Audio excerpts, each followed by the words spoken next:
안녕하세요. 저는 동양미래대학 유통마케팅학과 교수 이윤숙입니다. 오늘은 산업용재 유통 사장님들을 위한 두 번째 이야기인데요. 오늘의 질문은 이것입니다. 손님은 있는데 왜 이렇게 돈이 안 남지? 사장님들께서 흔히 하는 말씀이신데요. 매출은 있는데 가게는 이렇게 바빴는데 월말이 되면 이상하게 빠듯하네. 이런 이야기들을 많이 하십니다. 오늘은 이 문제를 복잡한 회계 이야기가 아니라 우리 가게의 매출의 질을 다시 보자는 관점에서 이야기해 보도록 하겠습니다. 이번 달에 얼마나 팔았는지, 어떤 상품이 자주 나가는지는 사장님들이 이미 잘 알고 계십니다. 그럼 질문을 조금 바꿔보겠습니다. 그중 어떤 상품이 진짜 돈을 남겼습니까? 어떤 상품이 새로운 손님을 데리고 왔습니까? 오히려 어떤 상품들은 재고와 비용으로 큰 돈을 묶어두고 있지 않나요? 이 질문들에 대한 답을 적어보면 평소 했던 거와 많이 다른 결과를 볼 수 있습니다. 경험으로 얻은 현장 감각은 중요한 자산입니다. 다만 그 감과 현재 변화하는 환경에 얻은 실제가 맞는지 확인해 보는 작업이 필요합니다. 엑셀도 복잡한 회계 지식도 필요 없습니다. 오늘은 감으로 알고 있는 것을 눈으로 확인해 보는 첫걸음입니다. 매출과 수익은 서로 다른 역할을 합니다. 매출은 기업의 규모를 상징하는 것으로 손님을 들어오게 하고 거래처 관계를 지켜줍니다. 많이 팔리는 상품이 있어야 가게가 움직이고 매입량이 늘면 공급처와의 조건을 맞출 여지가 생깁니다. 수익은 가게를 안정적으로 성장시키며 유지하게 하는 힘입니다. 월세와 인건비를 감당하고 재고를 다시 채우고 경기가 나빠졌을 때 버틸 수 있게 해줍니다. 오늘의 이야기는 매출이 더 중요하냐, 수익이 더 중요하냐를 선택하는 것이 아닙니다. 우리 가게가 정말로 매출과 수익의 관점에서 건강한 매출을 만들고 있는지를 확인해 보자는 것입니다. 그럼 왜 지금 이걸 다시 확인해 봐야 할까요? 시장 상황이 급격히 바뀌고 있기 때문입니다. 사장님들이 경험하듯이 경쟁은 심해지고 원가 부담은 커지고 있고 온라인의 압박으로 마진은 점점 얇아지고 있습니다. 예전에 효자였던 상품도 지금은 예전만큼 많이 남지 않고 있습니다. 여기에 매입가, 운송비, 운영비, 카드 수수료 할인 부담까지 더해지면 많이 팔려도 실제로는 남는 게 없을 수도 있습니다. 산업용재만의 통계는 아니지만 소상공인들의 가게 경영에 있어 애로 상황에서도 경쟁 심화와 원가 부담을 가장 중요한 어려움으로 꼽고 있습니다.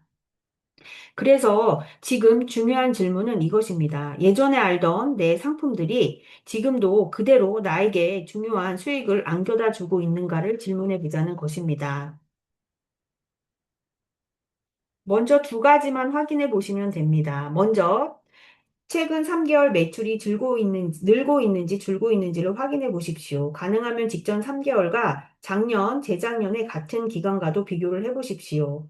용보 산업용재는 계절성과 현장 일정에 따라 매출이 흔들릴 수 있기 때문에 트렌드가 아닌 그 일시적인 현상을 구별해 보기 위해서입니다. 두 번째, 통장에 남는 손이 좋아졌는지 나빠졌는지를 확인해 보는 것입니다. 이것이 정확한 수익률은 아니지만 매출이 늘었음에도 통장에 남은 돈이 매우 빠듯하다면 재고 부담, 외상, 비용, 마진 중 어딘가에 문제가 있다는 신호가 켜진 것입니다. 많이 팔려도 늘 깎아주고 배송비와 카드 수수료가 많이 나가고 있고 외상 회수가 많이 늦어진다면 그 매출은 우리 가게 운영에 생각보다 큰 도움이 안 될 수도 있습니다.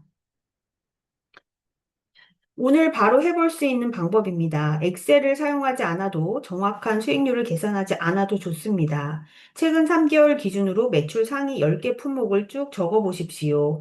품목이 너무 많아서 어려우면 장갑류, 절단석류, 볼트류, 전동 공구류처럼 제품군으로 묶어도 좋습니다. 그리고 이 상품에 대해 많이 팔리고 있는지, 이 제품을 팔면 마진이 괜찮은지, 이 제품을 통해 다른 제품도 같이 팔리고 있는지, 재고 회전율은 괜찮은지, 배송비, 카드비, 외상과 같은 부담은 어떤지를 동그라미, 세모, X로 표시해 보십시오. 중요한 것은 완벽한 계산이 아니라 내가 생각했던 상품의 역할이 실제 현장에서 돌아가는 데이터와 맞는지 확인해 보는 것입니다.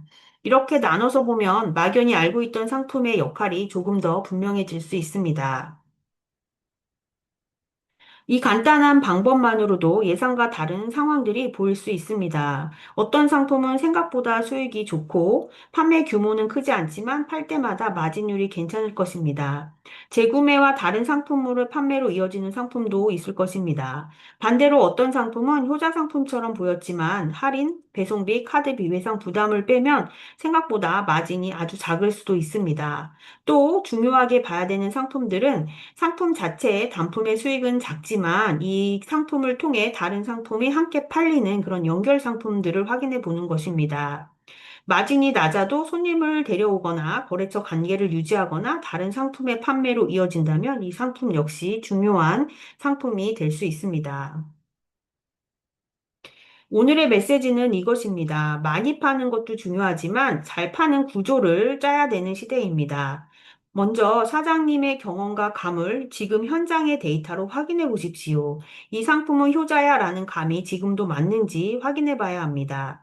두 번째는 팔리는 물건들의 데이터를 분석해 보십시오. 많이 팔리는지, 마진은 어떤지, 같이 팔리는 상품인지, 재고 회전율은 어떤지, 비용적인 측면에서 부담이 적은지 큰지 이 다섯 가지 측면을 확인해 보십시오. 세 번째, 진단이 먼저이고 처방은 다음입니다. 현황이 정확해야 무엇을 바꿔야 할지 보입니다. 이번 작업은 변하는 환경에 대응하기 위해 우리 가게의 상품이 어떤 수익 구조를 가졌는지를 업데이트하는 작업에 관한 부분입니다. 다음 시간에는 온라인 최저가 우리도 꼭 따라가야 할까요? 라는 주제로 이야기를 해보도록 하겠습니다. 감사합니다.